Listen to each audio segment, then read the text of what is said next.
अस्सलामुअलैकुम, मैं हूं समर अब्बास। मुज़ाकरात हो नहीं पा रहे, इल्जामात का सिलसिला रुक नहीं पा रहा, अदम एतमाद की गर्द बैठ नहीं पा रही। क्यों मुल्क में सियासी इस्तेहकाम लाने का मिशन फिर खटाई में पड़ता नजर आ रहा है। यह खाका है हालिया दिनों में होने वाली पाकिस्तान तहरीक इंसाफ और हुकूमत के दरमियान मुज़ाकराती कोशिशों का, जिसको अब तकरीबन ब्रेक लग गई है। इस ब्रेक के बाद दोनों जानिब से गैर एरानी सीज फायर भी खत्म हो गया है और एक बार फिर एक दूसरे पर इल्जामात का सिलसिला शुरू हो गया है। बिलखसूस चंद रोज कबल इमरान खान के एक्स हैंडल से जारी बयान में हुकूमत के साथ साथ मुक्तदरा पर जिस तरह इल्जाम तराशी की गई, उसने भी पाकिस्तान तहरीक इंसाफ से मुतालिक हालिया दिनों दिखाई जाने वाली लचक को एक बार फिर से सख्ती में तब्दील करने का इम्कान भी पैदा कर दिया है। और बज़ाहिर इस ही सख्ती की हिकमत अमली को अपनाते हुए अब हुकूमत ने भी इमरान खान से मुलाकातों में मजीद रोड़े अटकाने शुरू कर दिए हैं। रिपोर्ट्स के मुताबिक पाकिस्तान तहरीक इंसाफ की जानिब से गुज़िश्ता रोज इमरान खान तक रसाई हासिल करने की तमाम कोशिशें नाकाम रही हैं।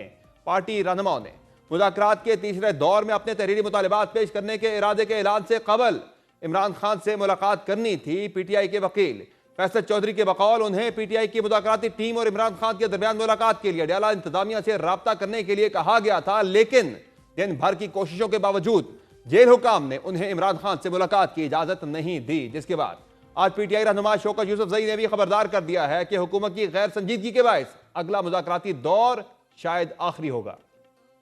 तीसरा दौर है, ये अब आखिरी दौर बनता दिखाई दे रहा है, क्योंकि मुझे नहीं लगता कि हुकूमत संजीदा है। हुकूमत का जो रवैया है वो तो ऐसा लग रहा है जैसे हुकूमत अब बैकफुट पे जा रही है और तहरीक इंसाफ ने हुकूमत को एक्सपोज भी कर दिया है, क्योंकि इमरान खान तो पहले ही कहते थे कि इनके पास इख्तियार नहीं है, मुज़ाकरात का फ़ायदा नहीं है, लेकिन ये बार बार आके कहते थे कि ये लोग जो है ना सियासी लोगों से मुज़ाकरात नहीं करना चाहती तहरीक इंसाफ। वाज़ेह रहे कि हुकूमत और पाकिस्तान तहरीक इंसाफ के दरमियान सियासी दर्जा हरारत कम करने के लिए दिसंबर के आखिरी हफ्ते में मुज़ाकरात का आगाज हुआ था, लेकिन कई हफ्तों के मुज़ाकरात के बावजूद अदालती कमीशन की तश्कील और इमरान खान और दीगर कैदियों की रिहाई जैसे अहम मामलात पर बातचीत का अमल मुश्किल से आगे बढ़ा है।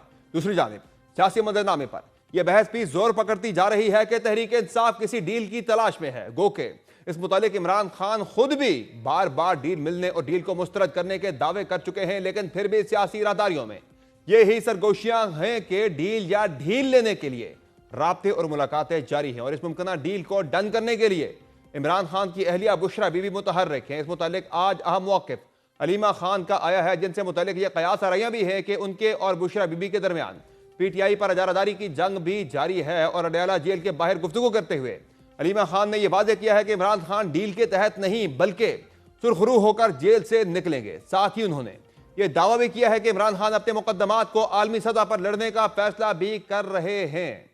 उन्होंने 1.5 साल गुजार लिया, ये जब सुरखरू होकर निकलेंगे, डील के तहत नहीं निकलेंगे, ये इमरान खान कह चुके। इमरान खान ने कहा है अब हम इस केस, अपने ह्यूमन राइट्स केस को ये लेकर जाएंगे इंटरनेशनल, क्योंकि पाकिस्तान सिग्नेटरी है यूनाइटेड नेशन का भी, पाकिस्तान सिग्नेटरी है ह्यूमन राइट्स के जो कन्वेंशन है उनका भी। जहां तहरीक इंसाफ में अलीमा खान और बुशरा बीबी के कैंपों के दरमियान महाज अराई की तला थे, वहां दीगर रहनुमाओं के दरमियान भी तकरार रोजमर्रा मामूल बन चुकी है। गुज़िश्ता हफ्ते भी पाकिस्तान तहरीक इंसाफ के सेक्रेटरी जनरल सलमान अकरम राजा और सीनियर रहनुमा शेर अफजल मरवत के दरमियान हमारे प्रोग्राम में शुरू होने वाली लड़ाई अब शिद्दत इख्तियार कर चुकी है।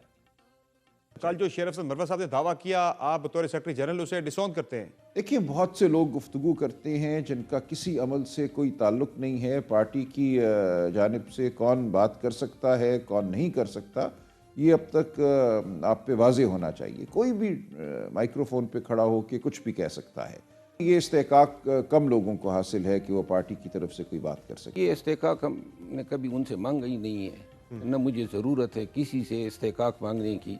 मैंने जो बात की थी यही बात खान साहब ने की थी। खान साहब ने कहा था कि मुझे उन्होंने पेशकश की थी हाउस अरेस्ट की, तो मैंने तो वही बात की है। और अब ये लड़ाई अपनी इंतहाओं पर जा पहुंची है जब शेर अफजल मरवत के खिलाफ इमरान खान की बहन भी मैदान में उतर आई है। ये सलमान अकरम राजा साहब का पीटीआई से क्या ताल्लुक है? सिर्फ इलेक्टेड आदमी जिसने इंटर पार्टी इलेक्शन कंटेस्ट की वो सेक्रेटरी जनरल हो सकता है। ये हजरत सेक्रेटरी जनरल बन ही नहीं सकता पीटीआई का। 4 महीने 1 साल पहले पीटीआई में आ गया, अब मुझे ये समझा रहा है जब आप सलमान अकरम राजा के ऊपर, जिसको इमरान खान ने अपॉइंट किया है, और उसके पीछे अपने ही लोग लग जाएंगे, और उन्होंने कहा है कि मोल्ड या क्या कहते हैं ना, वो डाले हुए हैं। उन्होंने कहा था पार्टी के अंदर इन्फिल्ट्रेशन है और इस वक्त उनको एक्टिव किया हुआ है।